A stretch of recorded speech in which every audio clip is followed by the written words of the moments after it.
You're listening to the CyberWire Network, powered by N2K.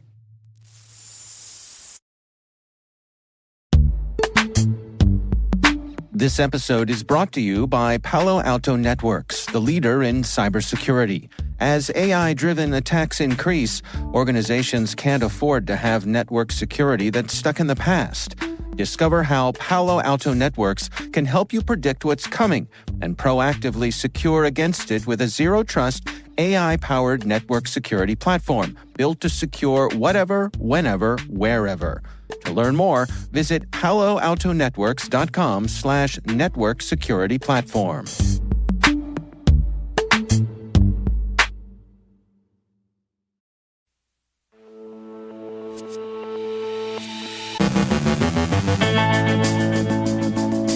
Anydesk confirms a serious breach. Clorox and Johnson Controls file cyber incidents with the SEC. There's already a potential Apple Vision Pro kernel exploit, a $25 million deepfake scam. Akamai research pops on the FritzFrog botnet. U.S. sanctions Iranians for attacks on American water plants. Commando Cat targets Docker API endpoints. Pennsylvania courts fall victim to a DDoS attack. A new leader takes the reins at U.S. Cyber Command and the NSA. Our guest is Dr. Heather Monthie from N2K Networks, with insights on the White House's recent easing of education requirements for federal contract jobs, and remembering one of the great cryptology communicators.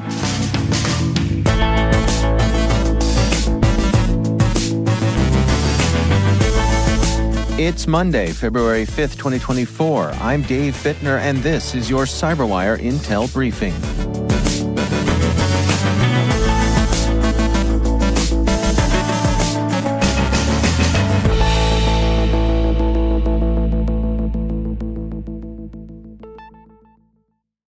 Late last Friday afternoon, remote software company Anydesk confirmed a significant security breach in its systems. Unauthorized access was detected during a routine security audit, leading to the exposure of a substantial amount of source code and code signing certificates. The company has engaged the services of cybersecurity experts CrowdStrike and is working closely with authorities to address the situation. They say it is notably not related to ransomware. In an effort to mitigate risks, Anydesk has revoked and is replacing compromised security certificates and systems. Additionally, they have reset passwords for their web portal, advising customers to change their credentials as a precaution. The breach led to a service interruption with a 4-day outage at the end of January, where users were unable to log into the Anydesk client. Despite this disruption, the company assures that there is no evidence of end-user devices being affected. Anydesk serves over 170,000 enterprise customers globally, including major brands like Samsung and Comcast. Following this disclosure, some observers have criticized the company for what's been perceived as a Friday afternoon news dump, an attempt to downplay the story by releasing it just before the weekend. Continuing with breach disclosures, two major companies recently filed SEC disclosures outlining significant financial losses due to cyber incidents. Clorox, the cleaning product manufacturer, faced a major operational disruption from an attack last August, leading to $49 million in expenses by December of 2023. The costs primarily involve third-party consulting, IT recovery, forensic experts, and additional operational costs due to the disruption. Clorox anticipates reduced future expenses and has not yet received insurance proceeds for the incident. Meanwhile, Johnson Controls, a building management conglomerate, reported a $27 million expense in the last quarter of 2023 following a confirmed ransomware attack in September.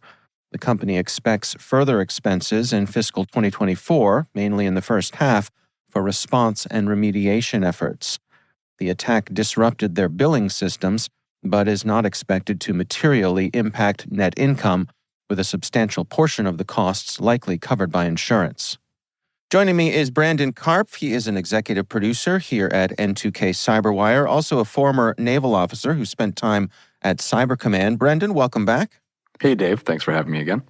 So this story appears at first blush to be simple reporting here, and we've seen a number of these over the past couple of weeks, but there's some nuance here that you want to capture.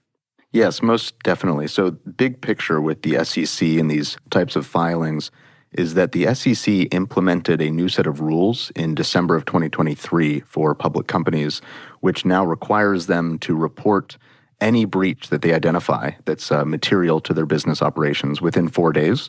And the business would file that with a form called the 8K form, which is a notification to investors of any material information to the business. The other part of this rule change was that companies are now required to report information about their cybersecurity programs, successes, failures, processes, maturity in their annual 10K filing to the SEC as well. We haven't seen any of those yet, at least not to my knowledge, since the rule just went into effect in December. We have seen a few of these 8K filings in the last month, one from Microsoft, one from Hewlett-Packard. But this is a 10Q filing. So this is the quarterly filing. And this is the first one, to my knowledge, that has included this much detail about a cybersecurity incident, response and remediation, financial impacts, operational impacts, the inclusion of insurance information and recovery information, and then the future outlook. So this 10Q, this quarterly filing, is probably an indication of what we can likely see in some of the annual filings that'll be coming out this year from these public companies. This information is very relevant to any cybersecurity professional, CISO, CSO, vice president of security who's working at a public company, just to give you a sense of the type of information you might want to start including in these filings. And it's your sense that CISOs are sitting up and taking notice at this? Most definitely they have to. Now, the part of the organization that is actually submitting this is typically the part of the organization that works for the chief financial officer, but they don't have that type of cybersecurity program information. So the chief security officers, the CISOs, the other people within the security organization will have to provide this type of information to the CFO's office to make sure that they're filing the right information and doing it in a way that's auditable, that's clear, and that meets the SEC's guidelines. Now, this is going to become a huge part of the role of any security organization at a public company. Brandon Karpf is executive producer here at N2K CyberWire. Brandon, thanks so much for joining us. Yeah, thanks, Dave. Apple launched their much-anticipated spatial computing platform Apple Vision Pro last week, and now Cyber News reports that Joseph Rachinandran, an MIT PhD student, revealed a potential kernel exploit for the device. The exploit triggers when the device crashes, switching to full pass-through and prompting a reboot. Kernel exploits, which are coveted by attackers for their ability to bypass security and execute malicious code, are serious vulnerabilities. Ravichandran is known for identifying the Pac-Man attack on Apple's M1 CPU, and he highlighted this shortly after Apple's recent software update aimed at patching security flaws. Apple and Ravichandran have yet to comment on the exploit revelation. A finance worker at a multinational firm was deceived into transferring $25 million due to an elaborate deepfake scam, as reported by Hong Kong police. The worker attended a video call believing he was interacting with the company's CFO and other staff members, but they were all deepfake simulations. Initially skeptical due to a suspicious email discussing a secret transaction, the worker was convinced after the video call, where the participants appeared and sounded like real colleagues. This led to him remitting approximately $25.6 million. Hong Kong police, who have made 6 arrests related to similar scams, revealed that deepfake technology has been used in multiple instances to deceive facial recognition systems for fraudulent loan applications and bank account registrations. This scam was uncovered when the employee verified the transaction with the company's head office. The FritzFrog botnet, active since 2020, has evolved to exploit the Log4Shell vulnerability, targeting not just internet-facing applications but also internal networks. Researchers at Akamai detailed this shift in the botnet's behavior. FritzFrog, known for compromising SSH connections to deploy crypto miners, now scans system files on infected hosts, to identify and attack vulnerable Java applications. Dubbed Frog for Shell, this campaign leverages the Log4Shell bug found in the Log4j web tool, which led to a major global patching effort starting in 2021. Despite these efforts, researchers are still finding vulnerable systems 2 years later. FritzFrog has been particularly notorious, compromising over 500 servers, including those in banks, universities, and medical centers. It had a period of dormancy but resurfaced in 2022. Akamai's research reveals over 20,000 FritzFrog attacks affecting more than 1,500 victims. This botnet poses a unique risk by exploiting unpatched internal machines, which were initially considered less vulnerable and so often neglected. The malware targets all hosts within a network, exposing even patched internet-facing applications to risk if any part of the network is breached. The botnet has also developed new capabilities, including privilege escalation and cyber defense evasion tools. Researchers anticipate that FritzFrog will continue to evolve, possibly integrating more exploits. In 2022, about 37% of the infected nodes were in China, but the victims were globally distributed. There's speculation that the FritzFrog operator might be based in China or is attempting to appear so. The U.S. has sanctioned 6 Iranian Islamic Revolutionary Guard Corps officials for cyber attacks on American water plants last year. These attacks come amidst heightened tensions following a drone strike in Jordan that killed 3 U.S. soldiers, for which an Iranian-backed militia is blamed. The U.S. Treasury's undersecretary emphasized the seriousness of targeting critical infrastructure and vowed to hold perpetrators accountable. The IRGC-affiliated Cyber Avengers targeted several U.S. water systems, including one in Pennsylvania, exploiting weak cybersecurity like default passwords. While the attacks were considered low-level, they raised concerns about the vulnerability of U.S. water systems. Federal officials, including Pennsylvania senators and a congressman, have urged for a full investigation.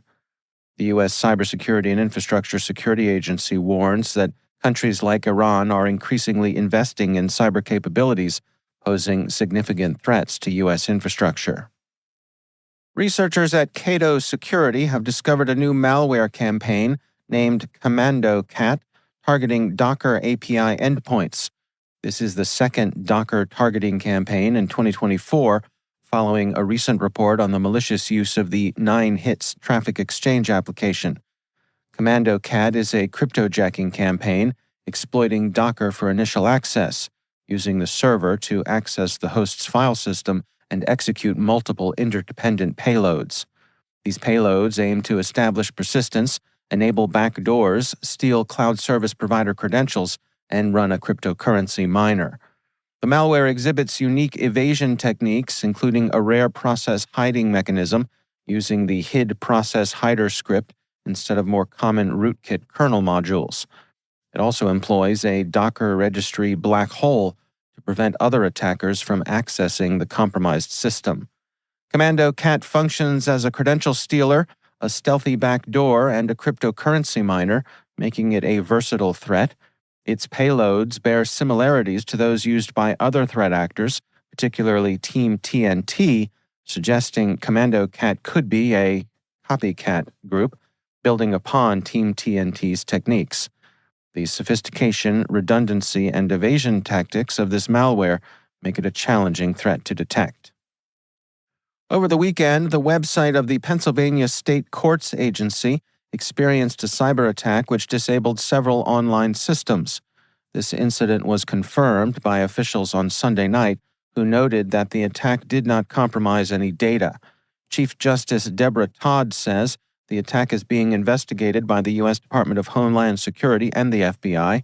She described the incident as a denial-of-service attack, a method where attackers overload a system with traffic, causing it to crash and denying access to legitimate users. The agency, known as the Administrative Office of Pennsylvania Courts, has not yet identified the attackers or their motives, and it remains unclear whether their cybersecurity measures were effective or if any ransom was demanded. Key online services affected include the docket sheets and an electronic document filing portal. Despite these disruptions, the state's courts continued to operate. After 6 years, Army General Paul Nakasone has passed the leadership of U.S. Cyber Command and the National Security Agency to Air Force General Timothy Hogg. The change of command ceremony, held at NSA's Morrison Center, occurs amidst increasing challenges in digital warfare and concerns over election security against potential foreign hacking.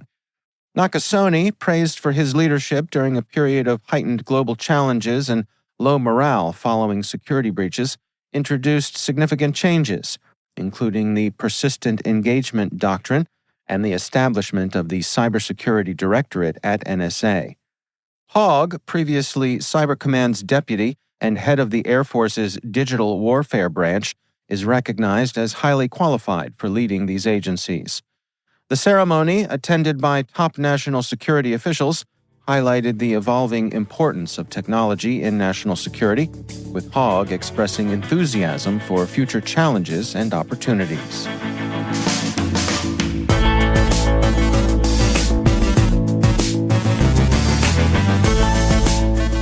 Coming up after the break, my conversation with Dr. Heather Monthie from N2K Networks with insights on the White House's recent easing of education requirements for federal contract jobs. Stay with us.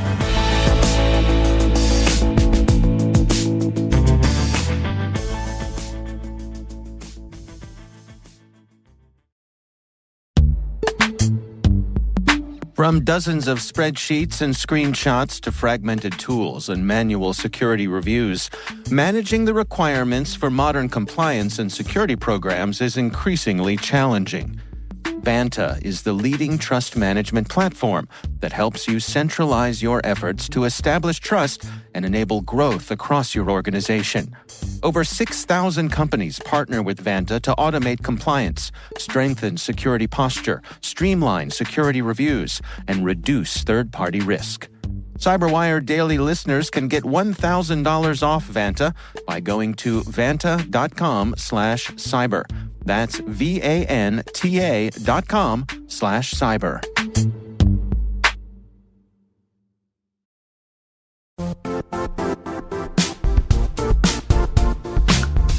Now, a word from our sponsor, the Johns Hopkins University Information Security Institute, currently seeking qualified applicants for its innovative Master of Science in Security Informatics degree program.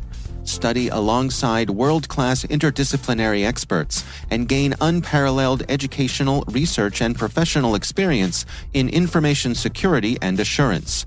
Interested U.S. citizens should consider the National Science Foundation's CyberCore Scholarship for Service program, which covers tuition and a $6,000 annual professional development allowance, as well as providing a $37,000 additional annual stipend. Apply for the scholarship and the fall semester by March 1st. Learn more at cs.jhu.edu/MSSI.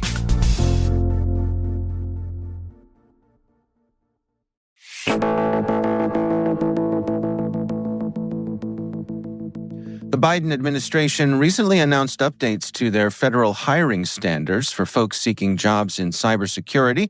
Joining me to discuss this is my N2K colleague, Dr. Heather Monthie. She is a cyber workforce consultant here at N2K. Heather, welcome to the show. Thank you for having me. I'm glad to be here. So give us a rundown here of what has gone into this adjustment of the federal hiring standards.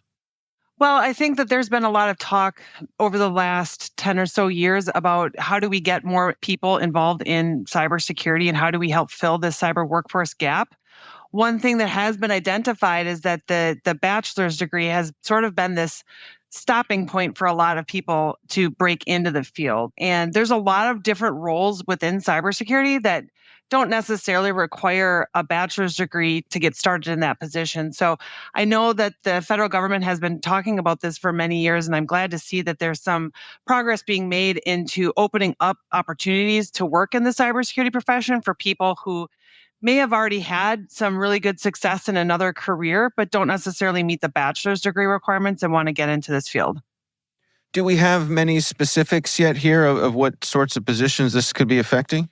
I haven't read anything yet with regards to the specifics, but I think if you look at any profession, any burgeoning profession, and I say cybersecurity is a relatively new field compared to, say, the medical industry, where we don't have very well clearly defined paths with how to get into that field yet. And the medical industry 150 years ago was very much the same way. We didn't have these paths of how do you become a surgeon? How do you become a nurse? How do you become a person who works at the health insurance company, right? And I think cybersecurity is that same type of a field where there's a lot of different opportunities in a lot of different areas. It's not just pen testing. It's not just this one thing. Much like the medical profession, there's going to be fields that require advanced training and advanced skills. And then there's going to be professions that you can jump right in and get started without 4 years of higher education. Who do you suspect this is going to affect here? I mean, people who are aspiring to get into the cybersecurity business here, I would imagine there's a range of folks who could take advantage of this. Yeah, I think there's a couple different groups of people. I think there's a lot of young people who have really started questioning the value of higher education and figuring out, if I know how to do a skill, do I really need to go to college and get a piece of paper to prove that I know how to do it when I have other ways that I can prove that I know how to do it? I have, a portfolio of projects that I've completed and things that I can show employers saying, hey, I can do this work. There's also a group of people I think that are a little bit older that maybe already have had some success in another profession. And quite frankly, if you think about it, if you're in your 30s and going back to school to get a bachelor's degree, 4 years can be a long time. That's a long time when you've got responsibilities, you've got families, mouths to feed, mortgages to pay. If you can get into the cybersecurity profession with a much shorter path to get there, that's going to be very appealing to somebody, who's maybe trying to pivot their career, re-career. I would imagine this is an opportunity for community colleges here as well to kind of step up and provide here. Yeah, I think community colleges have played a huge role in developing the cybersecurity workforce. There's a lot of community colleges out there that they've also recognized that a lot of people, not just the federal government, but there's still a lot of companies that are requiring this bachelor's degree. And so community colleges have tried to address that in the sense that helping the industry to understand what they're doing in the classroom to help students get prepared for these roles, but also they are offering up opportunities if somebody does want to go get a bachelor's degree. Many community colleges are now offering applied bachelor's degrees, and then they've also got agreements with area universities so that students can go from earning their associate's degree into completing their bachelor's degree at a university that's nearby. So far, the reactions I've seen to this have been overwhelmingly positive. I suppose there was a fear that the administration could be accused of trying to dumb things down or lower their standards, but that doesn't seem to have been the case here. There was a really big push for many years, 20, 25 years or so, to get everybody going to a 4-year university, getting a bachelor's degree. There was this huge push, and we've seen sort of society kind of shift away from that now, and recognizing that not every profession or not every field requires somebody to go and get a 4-year bachelor's degree. I think it's been this shift back to let's learn a skill that can help you make money so that you can support your family and also make a big difference in the world. For folks who are out there looking at these jobs, again, someone who's aspiring to join this workforce, any words of wisdom here for how they should be calibrating their own journey given this new reality? Yeah, I have a couple different pieces of advice. I've been teaching for a very long time, and I have a couple pieces of advice that I give people that are trying to break into this field, whether you're 18 and trying to figure out what you're going to do with your life, or you're 35 and you're pivoting your career. And one thing is that if you see a job posting that you think is interesting to you and you don't meet the requirements for it, you should apply for it anyways. There's a lot of job descriptions that are written out there that the employer is asking for a unicorn, and they probably know it. They're just kind of trying to see what they're going to get. So apply for those jobs anyways. And, really just figure out what are those skills that you already have that are transferable. So if you go and you look at job postings that are out there, go on LinkedIn and some of these job boards and look at those job postings that are out there, you're going to see some things in there that are not necessarily technical or cybersecurity skills. You're going to see some more professional type skills, such as written communication, oral communication, giving presentations, teamwork, project management, all that kind of stuff. And if you've got some work experience in another field, pull those things out of your work history and get that on your LinkedIn page, get that on your resume, be able to talk very clearly about it and about how that is a transferable skill that you can bring into the cybersecurity team at a company that you're trying to potentially get a job in. Heather Monthie is cybersecurity workforce consultant right here at N2K Networks. Heather, thanks so much for joining us. Thank you for having me.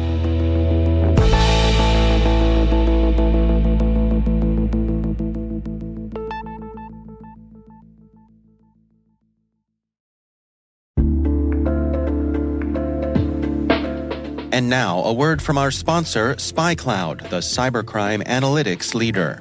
SpyCloud disrupts cybercrime by telling you what criminals know about your business and your customers, so you can take action to prevent ransomware, session hijacking, account takeover, and online fraud. SpyCloud constantly recaptures and analyzes new data from the criminal underground, including credentials, session cookies, and PII siphoned from malware-infected devices. With knowledge of the specific exposed data criminals have in hand from InfoStealer malware on managed and unmanaged devices, security teams can respond with a more efficient and effective process called post-infection remediation that fits seamlessly into existing incident response frameworks. Get SpyCloud's post-infection remediation guide outlining the 7 steps for preventing a malware infection from becoming a full-blown ransomware incident. Visit spycloud.com/cyberwire.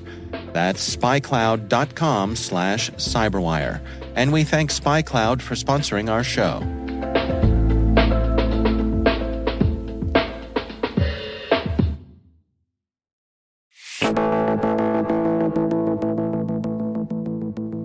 And finally, David Kahn, a renowned journalist and historian known for his groundbreaking work on cryptology, passed away at age 93 due to complications from a stroke.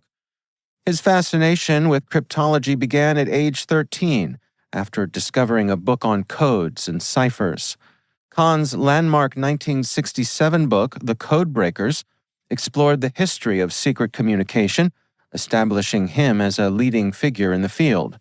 Despite initial resistance from the U.S. government and the NSA, his work eventually gained widespread recognition and respect.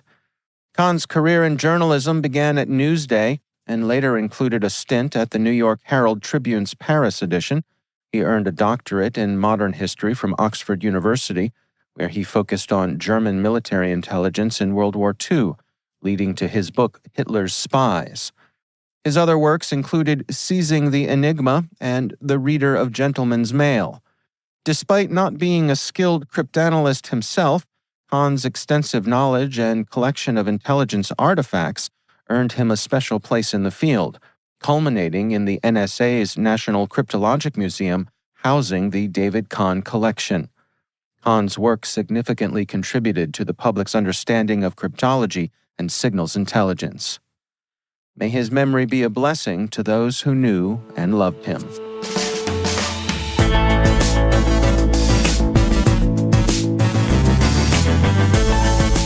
And that's the CyberWire. For links to all of today's stories, check out our daily briefing at thecyberwire.com. Don't forget to check out the Grumpy Old Geeks podcast, where I contribute to a regular segment on Jason and Brian's show every week. You can find Grumpy Old Geeks where all the fine podcasts are listed. We'd love to know what you think of this podcast. You can email us at cyberwire@n2k.com.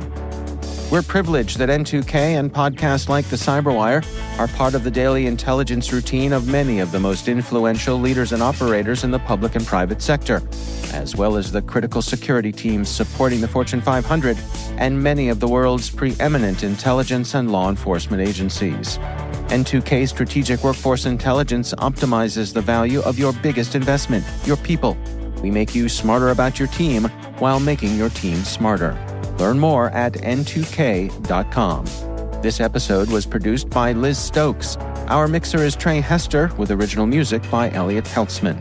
Our executive producers are Jennifer Iben and Brandon Karp. Our executive editor is Peter Kilpie, and I'm Dave Bittner. Thanks for listening. We'll see you back here tomorrow.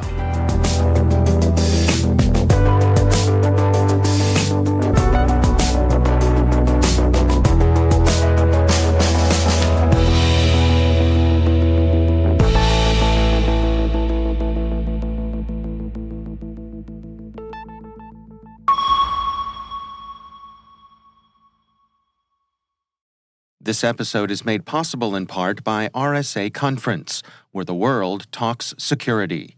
Through global events and year-round content, RSAC connects you to cybersecurity leaders and cutting-edge ideas for a safer, more secure future. Learn more at rsaconference.com/cyberwire23.